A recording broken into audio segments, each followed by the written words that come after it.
सीखा है, हम उस पे वापस ध्यान केंद्रित करते हैं। और एक बार मुझे आपको सुनना है सर, क्या नाम है जितेंद्र जी, आपने क्या बोला? मुझे यहाँ पे बात समझ में नहीं आ रही। आप अनम्यूट करके बताइए क्या कहना चाहते हो सर।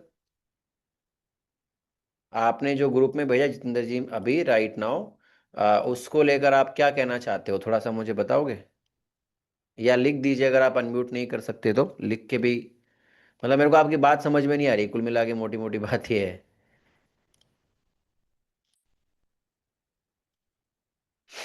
राधे राधे सर, राधे राधे।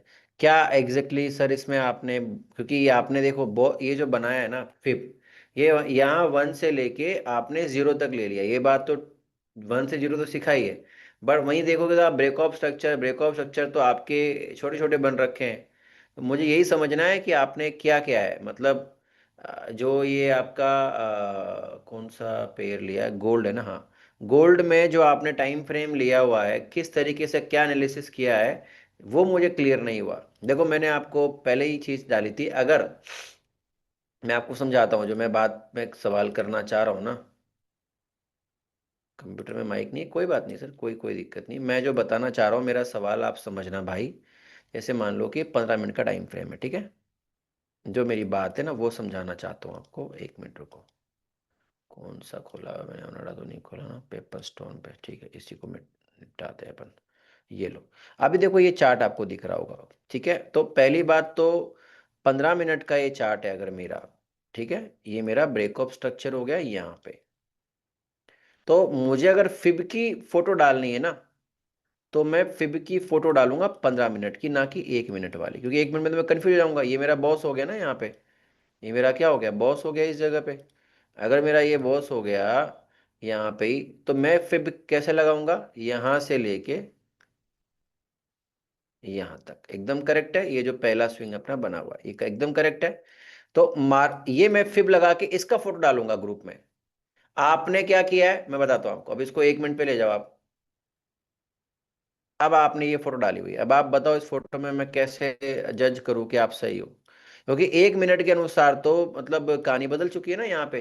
ये चौक बन गया, इनफैक्ट ऊपर ही बन गया होगा, यहाँ कहीं पे बन गया होगा चौक, देखता हूँ एक बार रुको जूम करके। मेरा पॉइंट ये है, मतलब फिब लगाना है ना, तो फिब कहाँ लगाना है वो इम्पोर्ट, देखो चौक यहीं बन गया 1 मिनट में ही, ऊपर ही। तो आपने क्या कर रखा है, आपने फिब लगा रखा है ये इस तरीके से नीचे से लेके ऊपर तक, आपने सेटिंग्स भी चेंज नहीं करी जो मैंने कल बताई थी आपको। तो फिब लगा के आपने ऐसे 1 मिनट वाला चार्ट डाल दिया, मैं तो कंफ्यूज हो जाऊंगा ना सर, क्योंकि फिब ऐसे तो लग ही नहीं सकती भाई, 1 मिनट पे तो नहीं लग सकती ना। अगर टेक्निकली अगर मुझे 1 मिनट पे फिब लगानी हो, तो मैं कैसे लगाऊंगा? मैं अभी करंट स्टेटस की बात करता हूँ। अगर मुझे 1 मिनट की फिब लगानी तो मैं क्या करूंगा? मैं ट्रेंड देखूंगा, ट्रेंड क्या है? सेल का ट्रेंड है यहाँ पे, ये भी सेल का ट्रेंड है यहाँ पे, फिर यहाँ पे सेल का ट्रेंड है ये वाला, ये सब सेल का ट्रेंड चल रहा है। मैं क्या देखूंगा यहाँ पे? अगर ये सेल का ट्रेंड है तो मैं फिब लगाऊंगा फिर ऐसे। मेरी 1 मिनट की अगर फिब होगी तो वो ऊपर से नीचे तक ऐसे होगी सर। तो मेरे को जो लगता है आपने क्या किया है, मतलब मैं जो समझ पाया हूँ, हो सकता है मेरी अंडरस्टैंडिंग गलत हो। मेरे को ऐसा लगता है कि आपने 15 मिनट वाला चार्ट पे फिब लगा के उसका 1 मिनट का फोटो खींच के भेज दिया। क्या मैं सही कह रहा हूँ सर? अगर तो ऐसा है कि सर 15 मिनट का चार्ट था, 15 मिनट पे फिल्म मारी थी, बट फोटो 1 मिनट का भेजा, तो तब तो ठीक है। बात नहीं है ऐसा, तो फिर सर आपकी जो आपने भेजी वो गलत है। फिब का एक सिंपल तरीका मैं आपको फिर से रिवाइज करता हूँ सभी लोगों को, कि अगर आप चार्ट, जैसे ये 15 मिनट का स्ट्रक्चर है, मैं सिंपल स्ट्रेट लेने का तरीका बता रहा हूँ, ये 15 मिनट का स्ट्रक्चर है दोस्तों, ठीक है? इसको एक बार अपन रिवाइज ले जाते हैं ताकि क्लियर भी हो जाए और हमारे मन में कोई डाउट भी ना रहे। ये हमारा 15 मिनट का स्ट्रक्चर है फिलहाल का, ठीक है? इसको प्रॉपरली हम लोग ब्रेकअप स्ट्रक्चर यहाँ पे कंसिडर करेंगे। ये हो गया। फिर इसने रिट्रेसमेंट नहीं करी नीचे ना, एनालिसिस करते वक्त हम प्रॉपर ध्यान देते हैं कि ट्रेंड कौन सा किस तरीके से चल रहा है। इसने यहाँ पे फिलहाल देखो अपना काम, इसने हल्के से रिट्रेसमेंट करना शुरू करी, तो मैं पहले तो फिर भी यहीं मार दूंगा, यहाँ से लेके यहाँ तक, ठीक है? यहीं पे मार दूंगा। लेकिन अभी क्या करता है आगे, ये आया, टैप किया, ये देखो 0.5 के लेवल पे टैप किया और ये चला गया। अब जब ये 0.5 के लेवल पे टैप करके चला गया, तो फिर ये एक वैलिड रिट्रेसमेंट मानी जाएगी, ठीक है? अब ये वैलिड रिट्रेसमेंट यहाँ पे हो चुकी है क्योंकि इसने 0.5 तक ट्रैप किया। अब मैं इसको छोटे एक बार के लिए मैं क्या करूँगा, वापस से इसको बैक लेके जाता हूँ। रुको, यहाँ पे गया, यहाँ पे गया। अभी ये मैंने फिब मारी हुई है।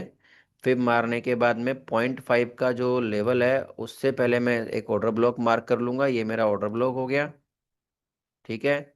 ये मेरी फेयर वैल्यू गैप हो गई। अच्छा, ये तो सिखाई नहीं मैंने अभी तक आप लोगों को, सीखनी बाकी। छोड़ो, जो नहीं सीखा है उसके बारे में बात नहीं करेंगे अभी, आज से वही सीखना शुरू करने वाले हैं। तो अभी तक हमने जितना सीखा है उसके हिसाब से सपोर्ट रेजिस्टेंस हमने सीखा हुआ है। तो हमारे लिए ये एक सपोर्ट एरिया हो गया, कौन सा वाला, ये वाला एक सपोर्ट एरिया हो गया ये, ठीक है। एक सपोर्ट एरिया हमारा, एक डिमांड जोन भी सेम हो गया। इसके अलावा अगर हम देखेंगे तो मार्केट ने यहाँ पे भी एक सपोर्ट एरिया बनाया है इसी जगह पे, ये वाला, ये देखो आप, ठीक है। तो हमने यहाँ पे एक सपोर्ट एरिया बना लिया, फिब बना लिया। अब मुझे क्या करना है, फिब हटा दिया मैंने, यहाँ पे सब बन चुका है। मेरा ग्रेविटी जोन दो बन गए, एक ये वाला एक ये वाला। इसको थोड़ा सा मैं ठीक कर लेता हूँ, ये लो। अब मुझे क्या करना है, 1 मिनट पे जाना है। ये मेरा काम हो गया, फिब वगैरह सारा काम हो चुका है। अब एंट्री ढूंढनी है, और एंट्री के लिए मैं 1 मिनट पे रहूंगा हमेशा। ये मेरी एंट्री लेने के लिए 1 मिनट पे मैं आ गया। 1 मिनट में मुझे क्या देखना है, चेंज ऑफ कैरेक्टर देखना है। तो 1 मिनट पे अगर मैं आपको बताऊं तो ये हमारा ब्रेक ऑफ स्ट्रक्चर हो गया प्रीवियस।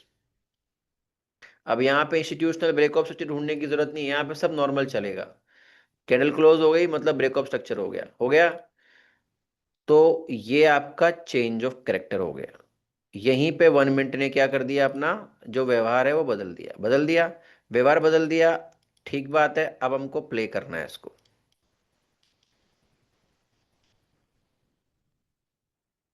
टैप हो गया, लेकिन हमारे को अभी तक हमारी कोई एंट्री यहाँ पे नहीं मिली है। हमें कोई एंट्री नहीं मिली, क्योंकि हमें एंट्री कब मिलेगी, जब हमारा चौक बनेगा। हमारा चौक तो कहाँ बन रहा है, हमारा चौक तो इतना ऊपर बन रहा है ना यहाँ पे। तो हमारी एंट्री तो यहाँ बनेगी, अभी तक तो नहीं बन रही। एक सेकेंड गाइस, होल्ड कीजिएगा। सर मीटिंग में था, मीटिंग में था, अर्जेंट है क्या? हाँ।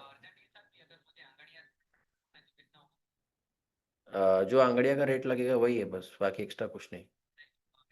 कितना भी, कितना भी मिनिमम 1 लाख, मतलब 1,50,000 भी कर सकते हैं अपना, है कोई दिक्कत नहीं है, घर की बात है। ठीक, ओके। सो यहाँ पे हम लोग, ये हमारा हाई बनेगा, तो 1 मिनट का हमारा चौक कहाँ बनेगा, ये। अगर अगर ये अगला कोई लो बना दे तो अलग बात है, अदरवाइज चौक। अब जैसे यहाँ जाके इसने चौक बनाया, टेक्निकली हमारी एंट्री कहाँ बनी, इस जगह पे बनी। ये हमारा एंट्री बन गया लॉन्ग, इस जगह पे तोड़ते ही एंट्री बन गई। एसएल बन गया हमारा ये, और whatever the take profit we are gonna look for. इस तरीके की चीज हमको करनी होती है। क्या ये बात क्लियर हो गई सर आपको, जितेंद्र जी? यस और नो? ऐसे एंट्री ढूंढनी है, प्रॉपर प्रोसेस इस तरीके से होता है सर। तो आपने कहाँ गलती करी, आपको समझ में आ गया या नहीं आया? यस और नो टाइप कर दो। आपने जो भी गलती की होगी, आई डोंट नो क्या किया, क्योंकि आप अनम्यूट नहीं कर पा रहे। तो इस तरीके से ट्रेड ढूंढनी है, इस तरीके से करना है। पहले 15 मिनट पे सारा एनालिसिस कर लो, सब बना लो। एंट्री 1 मिनट पे जाके लेनी है बस। ओके, चलिए, great, super. So guys, let's tell me, मुझे बताओ एक बार, क्या मेरी स्क्रीन आप लोगों को नजर आ रही है क्या? Is my screen visible to you guys? मेरा चार्ट दिख रहा है, मतलब मेरा दिख रहा है ना? मेरा एक क्वेश्चन है, यस सुमन जी पूछिए ना। पूछिए पूछिए, क्या क्वेश्चन है सर? अनम्यूट कर सकते हो सुमन जी, सुमन जी कोई दिक्कत नहीं है। सर कैसा हो? मैं बहुत बढ़िया हूँ भाई, आप कैसे हैं? बहुत बढ़िया सर। हम्म, हाँ। बताइए ना सर। सर एक क्वेश्चन था। वो हम्म। जो चोक कर दिया, हम्म। चोक जब करता है, कैंडल क्लोज किया तब तो हम्म। चोक हो जाता है। वो हाँ। कैंडल जब क्लोज किया तब हम्म। ट्रेड लेंगे, हाँ। वही तो? हाँ। हाँ। नहीं, एक दो कैंडल होगा उसके बाद नहीं क्या? नहीं नहीं, देखो, जब एंट्री की बात है ना सर, देखो ट्रेंड, जब हम अच्छा। ट्रेंड आइडेंटिफाई कर रहे हैं, हाँ, तब ट्रेंड हो तो तो तब आप तो वहां ट्रेंड पे है। हम रुक के देख रहे हैं कि यार कितना अभी ठीक से हुआ। लेकिन जब एंट्री की बात कर रहे हैं तो वहां एक कैंडल क्लोज होते ही हमें एंट्री लेनी चाहिए। अच्छा अच्छा, वही सर, वही सर पूछना था, और कुछ नहीं। लेकिन हम्म। अब आपने सवाल पूछ ही लिया तो मैं जवाब दे देता हूँ, लेकिन हमें ये भी हम्म। देखना होगा कि हमारा स्टॉप लॉस बहुत बड़ा नहीं हो। अब जैसे ये वाली ट्रेड में कभी नहीं लेता, क्योंकि ब्रेकआउट अच्छा। होने के बाद में ये एसएल बन रहा है अप्रोक्सीमेटली यहाँ पे लगभग 80-90 पिप के आसपास का। हाँ सर। ठीक है, 80-90 हाँ। पिप का एसएल बन रहा है तो मैं इस ट्रेड को अवॉइड करता। अब अच्छा। मैं क्या करता, इसका वेट करता वापस से नीचे आने का। रिटेस्ट में। रेड टेस्ट में 40-50 पिप क्या मतलब ये जो बर्गर पैटर्न बना हुआ है ना, ये वाला, ये जो बर्गर है, ये जो बचा हुआ बर्गर है, मैं हाँ इस हाँ बर्गर के लिए वेट करता। अगर मार्केट मुझे इस बर्गर पे मिल जाता, टैप हाँ टैप एंड गो, मतलब मैं हाँ। अपनी लिमिट ऑर्डर यहाँ पे लगा देता हम्म। और मैं यहां से ट्रेड पकड़ता। अगर मिल जाती तो, नहीं मिलती तो कोई बात नहीं, मैं छोड़ देता। तो हाँ यहां हाँ। से मेरा थोड़ा एसएल छोटा बन जाता और कुछ नहीं, तो मुझे आरआर ढूंढने में दिक्कत नहीं होती सर। अच्छा सर, वही ठीक बात। है, हाँ, स्टॉप लॉस तो ज्यादा हो जाता है ना। जब भी ब्रेकआउट स्टॉप लॉस आपका 60 कितना रखेंगे 60 से सर ज्यादा चौक हो के रहा हो बाद? ना, 1 मिनट में जब आप एंट्री कर रहे हो, और सर अगर आपका कितना? एसएल मोर देन 60 पिप हो रहा है, अगर 1 मिनट की एंट्री है आपकी, 1 मिनट में अच्छा आपकी अच्छा। एंट्री ले रहे हो, क्योंकि हम एंट्री तो 1 मिनट पे ले रहे हैं ना, हाँ हाँ 1 मिनट हाँ की एंट्री पे अगर आपका एसएल जो है मोर देन अगर 60 पिप हो रहा है, हाँ तो उस ट्रेड को थोड़ा वेट करिए, या तो वो ट्रेड हाथ से निकल जाएगी, हाँ या फिर उसको रिटेस्ट होने दीजिए थोड़ा सा। हाँ। रिटेस्ट होने के बाद आप उसको किसी बर्गर पे या किसी फेयर वैल्यू गैप पे उसको, सपोर्ट देना है, ऑर्डर ब्लॉक। हाँ फेयर वैल्यू हाँ। गैप, ऑर्डर ब्लॉक, कुछ ना कुछ हम्म। जो भी दिख, टैप एंड गो होगा, ध्यान रखना, वो आपको मौका नहीं देगा कि आप वहां आएगा। तो आप ऑर्डर हम्म। ब्लॉक पे लिमिट ऑर्डर लगा के रख दीजिए, जैसे ये बर्गर है तो लिमिट ऑर्डर लगा दो यहाँ पे, इसकी 50% पे लगा दिया, अच्छा अच्छा। या इसकी बॉडी क्लोज हो रही है वहां पे लगा दिया। मान लो ये अगर नहीं होता हमारे पास में आज, तो फिर अपन हाँ ये फेयर वैल्यू गैप पे क्या करते, टैप एंड गो कर देते, कि हाँ मार्केट में ये टैप हुआ, ये जैसे फेयर वैल्यू गैप है, ये फेयर वैल्यू गैप मेरा टैप होते ही निकल जाए, तो मैं यहाँ पे अपना लिमिट ऑर्डर लगा देता। अगर मान लो कि मेरा एसएल बड़ा हो रहा है तो मैं ये ट्रेड लगा के छोड़ देता इस प्रकार हम्म से, फिर जो हम्म होगा देखा जाता। तो ये मेरी बेहतरीन ट्रेड बन जाती। क्या ये बात हम्म। क्लियर हो गई सर? हाँ सर, वही वही बात। सर और एक बात, जब मैंने प्रैक्टिस किया उसको कहाँ पर दिखाया, डाला, हाँ, जो थोड़ा प्रॉफिट किया उसको दिखाया किसी को उसके बाद से सर लॉस ही होता है। ये ये कब क्यों की होता बात है? समझा नहीं मैं, आप क्या कहना चाह रहे हो, कब की बात है मतलब, अभी है? अभी की बात कर रहे हो, पहले की बात कर रहे हो, क्या बोल रहे हो? ना, मैं बोल रहा हूँ, मैं एक ट्रेड लिया, हाँ। उसमें प्रॉफिट हुआ, ओके। फिर उसको किसी को दिखाया, आपको दिखाया, फिर ग्रुप में डाला, जो कुछ किया, हाँ, उसके बाद सर लॉस ही होता है। ऐसा कैसे क्यों हो रहा है होता लॉस आज के सेटअप बताओ, कितने सेटअप देखे आपने बताओ। है? सर आज के बीटीसी में एक ट्रेड लिया था, प्रॉफिट गया लॉस गया? प्रॉफिट आया। तो आपकी लॉस कौन सी गई वो बताओ ना, बीटीसी में, ये बीटीसी खोल के बैठा हूं मैं, बताओ क्या हुआ इसके अंदर। नहीं सर, लॉस नहीं हुआ। तो मैं बोलता हूँ वो होता है, अरे सर, अब इसलिए। उसका तो मैं क्या जवाब दूं आपको भाई ऐसा हुआ होता कि आप बोलते कि सर ये सेटअप फेल हो गया, या नहीं तो मैं नहीं, चेक वो नहीं करता कि भाई सर, वो गलती क्या हुई आपका, है ना? मैंने सेटअप, आपका सेटअप टेस्ट किया, हाँ, ऑर्डर ब्लॉक टेस्ट किया, फिबोनाची टेस्ट किया, हाँ, फेयर वैल्यू गैप टेस्ट किया, सब कुछ एक्यूरेसी बहुत बढ़िया सर, बहुत बढ़िया। हाँ, हम लोग सर, मैं ट्रेडिंग में आया लगभग 3 महीना हुआ। बिल्कुल मुझे पता है, आप बहुत नए हैं इसके अंदर। 3 महीना हुआ, हाँ, कुछ भी हाँ, नहीं जानते सर, कुछ भी नहीं बिल्कुल जानते। करेक्ट लेकिन आपने जो सिखाया बहुत बढ़िया सर, बहुत बढ़िया। एग्जैक्टली आपने सिखाया कौन सा चाहिए कौन सा नहीं चाहिए, यही करेक्ट। सिखा, और यही चाहिए सबको, और कुछ नहीं। Thank you so much sir. Welcome sir, welcome welcome welcome. चलिए शुरू करते दोस्तों आगे अपनी चीज। अब बीटीसी का सेटअप की बात करें तो बीटीसी में चोक बन चुका है, ठीक है। ये चोक बन गया और ये इंस्टीट्यूशनल चोक बना है, क्योंकि इसने ऊपर लिक्विडिटी भी लिया है। तो अभी मेरे को एंट्री करना होगा तो मैं क्या करूंगा, 15 मिनट में चोक बना है, ठीक है। टेक्निकली अब मैं इसके अंदर देखो, यहाँ पे भी इसने हल्का सा मैंने करेक्शन दिया, बट हम इसको कंसिडर नहीं करेंगे चोक में, क्योंकि ये ट्रेंड के बाद जब हम करते हैं तो इट शुड सेलिब्रेट, इसने ऐसा कुछ नहीं किया। तो अभी ये चोक बन गया हमारा, चोक बनने के बाद हम एंट्री करेंगे सेल की। तो सेल में एंट्री कब करेंगे हम लोग, जब ये फिर से चोक बना देगा 1 मिनट के अंदर। तो ये देखो यहाँ पे गया, पहले इसको देखना होगा कि हम इसने 1 मिनट में कहाँ पे हमें क्या किया है। तो ये 1 मिनट के अंदर ये लो बनाया, यहाँ पे ये हाई बना दिया, ठीक है। देखो ये एंट्री मिलेगी अपने को कैसे, ये मिल बन गया हाई, ये पहला हाई बन गया, ये हमारा दूसरा हाई बन गया। तब मैं एक लाइव एग्जांपल दे रहा हूँ ताकि आप लोगों को समझ में आए। ये दूसरा हाई बन गया, ये 1 मिनट में तीसरा हाई बन गया। अभी तक क्या हो रहा है, बीजेपी और जदयू अलग अलग चल रही है। यहाँ पे जाके बीजेपी और जदयू एक हो गई, क्योंकि यहाँ पे 1 मिनट में चौक बन गया। तो अब 15 मिनट में भी क्या था, चौक, मतलब 15 मिनट में भी सेल और 1 मिनट में भी सेल, तो अपनी एंट्री यहाँ पे बन जाएगी इस जगह पे। इस तरीके से अपने को ट्रेड करनी है। ये हमारी ट्रेड यहाँ पे बन जाती है। ये हमारा एसएल हो गया, ठीक है। और इजी गोइंग तरीके से इसने 1:1 से ज़्यादा का प्रॉफिट अपने को दे दिया है। फिर वापस से क्या हुआ, इसने फिर से कंटिन्यूएशन ऑफ द ट्रेंड कर दिया। यहाँ पे देखो आप, सीओटी कर दिया, यानी कि फिर से जेडीयू और बीजेपी अलग अलग हो गई। हमें फिर से वेट करना होगा कि ये दोनों एक हो जाएं, तभी जाके हम ट्रेड करेंगे। तो अभी इसने यहाँ पे जाके फिर से ये वाला जो इसका वैलिड लो है, यहाँ पे जाके इसने फिर से चेंज ऑफ कैरेक्टर कर दिया। और ये आपकी फिर से, आप चाहो तो अगर आप एसएल सपोर्ट करना चाहते हो, आप इस ट्रेड को यहाँ पे ले सकते हो।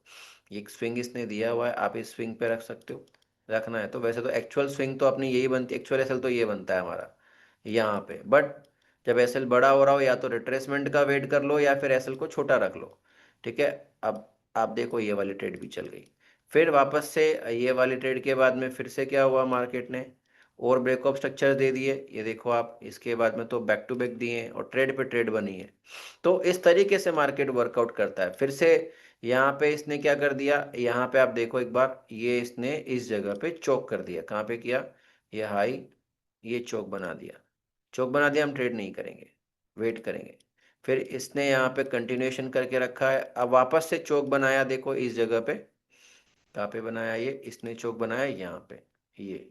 तो हमारी उस 15 मिनट के एक स्ट्रक्चर में 3 ट्रेडें बन चुकी हैं अब तक, ओके। और तीनों ट्रेडों में देखो प्रॉफिट हुआ है। फिर से इसने क्या किया, अपना 1 मिनट का चोक कर दिया, कोई प्रॉब्लम नहीं है, हम वेट करेंगे।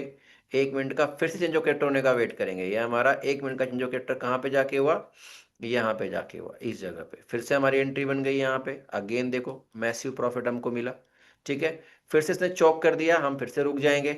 अब मार्केट में ऐसा है कि अभी ये अप ट्रेंड में है, ये इसका लो हो गया और ये इसका हाई हो गया। अगर ये ऊपर ब्रेक करेगा तो फिर से वेट करेंगे। तो इस तरीके से जब तक 15 मिनट के अंदर ये सेल ट्रेंड में है, इस तरीके मैं सेल ढूंढता रहूंगा। क्या ये बात आपको समझ में आ गई, सबको ऑल क्लियर है, सब लोगों को एकदम? ट्रेड कैसे करनी है उसका मैंने आपको प्रॉपर तरीका समझा दिया दोस्तों, कि आपको एग्जैक्टली क्या करना है, क्या नहीं करना है, वो दोनों चीजें आपको क्लियर कर दी मैंने। ठीक है जी, wonderful guys. Let's move forward guys, let's move forward. अभी आगे चलने का समय हो गया है। अब चलते पीपीटी के ऊपर। सबसे पहली चीज हम सभी लोगों को कुछ ये समझनी होगी। अब आज हम इसी को ही सीखते हैं, फिर हम बाकी का धीरे धीरे सीखना शुरू करेंगे। कल से हम फिर मेन ट्रेडिंग शुरू करेंगे, जो कि बहुत एडवांस लेवल की है, क्योंकि हमारा काफी सारा टाइम बाकी चीजों के डिस्कशन में चला गया है।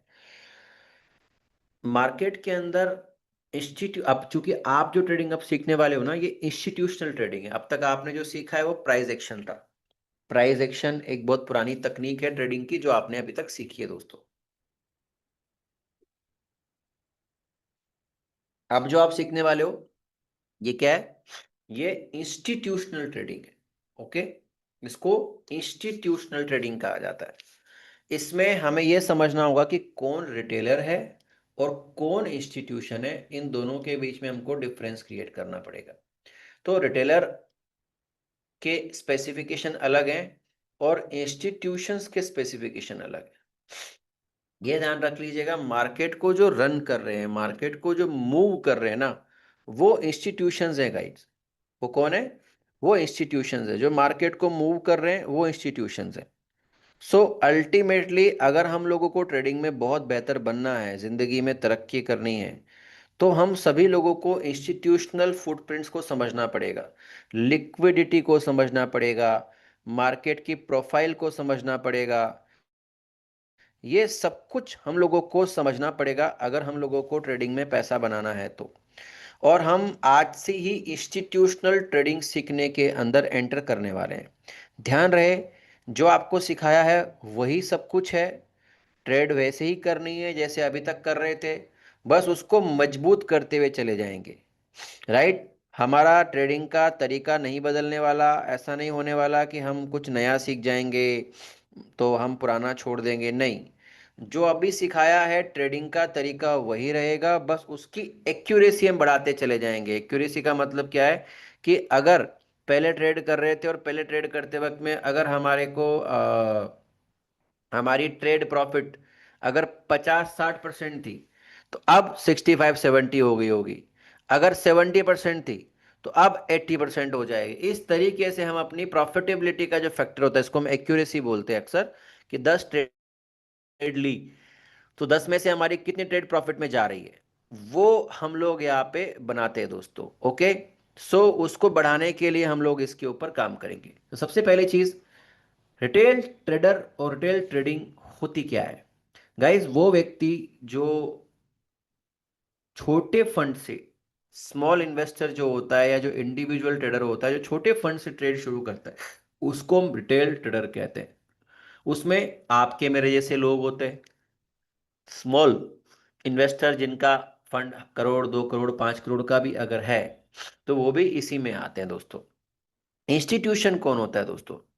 इंस्टीट्यूशन वो होता है जो basically banks, hedge funds manager. Hedge funds का मतलब क्या होता है? एक करेंसी के अगेंस्ट में दूसरी करेंसी को होल्ड करने पर आपको वो मिलता है, स्वैप मिलता है, इंटरेस्ट मिलता है, लगता भी और मिलता भी है।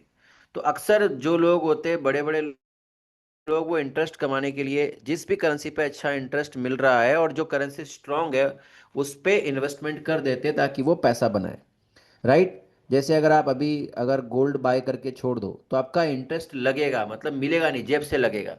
लेकिन अगर आपने सेल ले लिया गोल्ड में अभी, यानी कि आपने टेक्निकली यूएसडी पे दाव लगा दिया, तो आपको इंटरेस्ट मिलेगा। तो वो होते हैं hedge funds manager. Market makers जैसे कि लिक्विडिटी प्रोवाइडर्स हो गए, ब्रोकर्स हो गए, बड़े बड़े बैंक्स, सेंट्रल बैंक्स हो गए, ये सब इंस्टीट्यूशंस के अंदर आते हैं। मतलब अगर मैं आपको देसी भाषा में बोलूं, तो हमारा कंपटीशन जो है ना, वो बहुत बड़ी बड़ी तोपों से है। हम कौन है? हम इस पूरी पृथ्वी की एक छोटी सी चींटी हैं। राइट। और हमारा सामना किससे हो रहा है? भयंकर भयंकर लोगों से हो रहा है। हमको क्या करना है? हमको उनके अगेंस्ट नहीं, हमको उनकी तरह, उनके साथ ट्रेड करना सीखना है। क्या करना है? हमको उन्हें दुश्मन नहीं बनाना, हमको उनका दोस्त बनना है, उनको बिना पता चले। तो अल्टीमेटली रिटेल ट्रेडर्स बेसिकली चारा है बड़े ट्रेडर्स का, यानी कि बड़े बड़े बैंक्स का। ठीक है। ऑर्डर एग्जीक्यूशन की अगर हम बात करें, तो हम लोग ऑर्डर एग्जीक्यूट करते हैं किसी न किसी ब्रोकर के थ्रू, जहाँ पे स्लीपेजेस होती हैं, जहाँ पे ब्रोकरेज लगती है, जहाँ पे बहुत सारे टर्म्स अलग अलग होते हैं। वहीं अगर मैं बात करूँ इंस्टीट्यूशंस की, तो उनके पास में सीधे एक्सेस होते हैं, इंटर बैंक नेटवर्क होते हैं बड़े बड़े इंस्टीट्यूशंस के पास, या उनके पास डायरेक्ट लिक्विडिटी प्रोवाइडर्स होते हैं जिन पे वो ट्रेड लगा के पैसा बना सकते हैं। तीसरी चीज, ट्रेडिंग स्ट्रेटेजी की बात करें, तो हम लोग यूज करते हैं patterns, chart, support, resistance, indicators. वहीं जो बड़े इंस्टीट्यूशंस होते हैं, वो ऑर्डर फ्लो, लिक्विडिटी ग्रैब जैसी एडवांस टेक्नोलॉजी वाली चीजों को यूज करें। और अब तो एआई भी आ गया। आपको पता है दुनिया का सबसे बड़ा जो फंड मैनेजर है ना, उसका नाम है ब्लैक रॉक। और ब्लैक रॉक के लिए अलादीन ट्रेड करता है। अलादीन एक एआई है, और वो एआई एक सेकंड में, एक मिलीमीटर सेकंड में लाखों ट्रेड एग्जीक्यूट कर सकता है। इतना तेजी से एग्जीक्यूशन होता है। जब कभी भी फेडरल रिजर्व की स्पीच होती है, वो इतना एडवांस है। मैं आपको बता रहा हूँ, आप किससे लड़ रहे हो, तो आपको कितना अच्छा होने की जरूरत है। अलादीन के बारे में आप जरूर आज गूगल करना, जो ब्लैक रॉक के लिए ट्रेडिंग करता है उसके बारे में जानना, आपको समझ में आएगा। जैसे फेडरल रिजर्व जो है, मतलब जो फेड स्पीकर है, वो जब स्पीच देने के लिए, जैसे हमारा रिजर्व बैंक होता है ना, वैसे अमेरिका का फेडरल रिजर्व होता है। तो वो उसके हाव भाव से, उसके लिपसिंग से, अब उसके वर्ड से ये भाप लेता है कि एग्जैक्टली वो क्या मार्केट में अभी इम्पैक्ट ला सकता है, पॉजिटिव या नेगेटिव। इसीलिए जब न्यूज आती है, अक्सर आप देखते होंगे कि यार जब भी न्यूज आती है तो हमको तो न्यूज का टाइम खत्म होने के बाद पता चलता है ना कि यार मार्केट नीचे जा रहा है या ऊपर जा रहा है। लेकिन वो मार्केट ऊपर और नीचे कौन लेके जाता है? कोई ना कोई इंस्टीट्यूशन। वो इंस्टीट्यूशंस अलादीन जैसे लोगों के पास में है कि वो आपके चेहरे के लिपसिंग के हाव भाव से भी मार्केट का पता बता सकते हैं कि किधर मार्केट जा सकता है। And that is insane. This is too too too good thing. तीसरी चीज, trading strategy guys. Trading strategy की अगर मैं बात करूं, सॉरी ये तो हो गया। लिक्विडिटी एक्सेस, हमारे पास में किसी प्रकार का कोई लिक्विडिटी एक्सेस नहीं होता, हम सिर्फ मार्केट में चार्ट पे रिलाई करते हैं। वही उनके पास में पता होता है उनको कि कहाँ पे एसएल पड़े हुए हैं, कहाँ पे लोगों का पैसा पड़ा हुआ है। तो वो मैनिपुलेट करते हैं प्राइस को ताकि हमें ट्रैप कर सके। हम तो अक्सर ट्रैप होते रहते हैं, और वो अक्सर अब हमें ट्रैप करते हैं उनके बड़े ऑर्डर्स को फिल करने के लिए। मैं आपको डरा नहीं रहा हूँ, मैं आपको आगाह कर रहा हूँ कि you have to be extremely sharp to make money. आपको एक्सट्रीमली शार्प होना पड़ेगा पैसा बनाने के लिए। अगर आप पैसा बनाना चाहते हैं तो आप लोगों को एक्सट्रीमली शार्प होना पड़ेगा। ट्रेड होल्डिंग की बात करें तो अक्सर जो रिटेल ट्रेडर्स होते हैं उनकी ट्रेड होल्डिंग जो कैपेसिटी होती है दोस्तों, वो शॉर्ट टर्म होती है। वहीं अगर इंस्टीट्यूशनल्स की बात करें तो उनकी जो ट्रेड होल्डिंग कैपेसिटी होती है ना, वो लॉन्ग टर्म्स होती है। वो हमारी तरह नहीं होती कि आज सुबह आए और शाम को निकल गए। राइट, बड़ा पैसा तभी बनता है जब आप उसको लॉन्ग टर्म तक होल्ड करो। ठीक है, तो ये डिफरेंसेस हैं हमारे और बड़े लोगों के बीच में, और हम लोगों को पैसा बनाने के लिए इन लोगों के साथ में compete करना है, फाइट करना है, या कह लो इन लोगों की तरह बनना है। अगर आप लोगों का माइंडसेट इन लोगों की तरह बनने का है तो मैं डेफिनेटली हेल्प करूंगा अगले आने वाले कुछ दिनों के अंदर, जहां पे इंस्टीट्यूशनल ट्रेडिंग क्या होती है आप उसको सीखेंगे दोस्तों। राइट। सो कल से हम इंस्टीट्यूशनल ट्रेडिंग सीखने वाले हैं, जिसमें हम उन सारे फुटप्रिंट्स को जानेंगे कि इंस्टीट्यूशनल ट्रेडिंग होती क्या है, कैसे करनी होती है, क्या करना होता है। राइट, हम इन सब चीज़ों को सीखने वाले हैं, जानने वाले हैं, समझने वाले हैं। जहाँ पे ये हर एक चीज़ जो भी आपको चार्ट पे दिख रही है, ये आप अगले आने वाले कुछ दिनों के अंदर सीखने वाले हैं दोस्तों। ठीक है। सो कल से हम शुरू करेंगे दोस्तों हमारा एडवांस ट्रेनिंग का लेवल। जिस जिसका भी पुराना कोई डाउट अगर वगैरह है तो वो आज रात तक, कल तक क्लियर कर ले। अगर किसी के मन में कोई डाउट है वो दीपक के साथ ऑनलाइन पर्सनल क्लास सेटअप कर ले, समझ ले अलग से टाइम लेके। कोई भी कि सर ये समझ में नहीं आया था, या वो समझ में नहीं आया था सर, या ये समझा दो।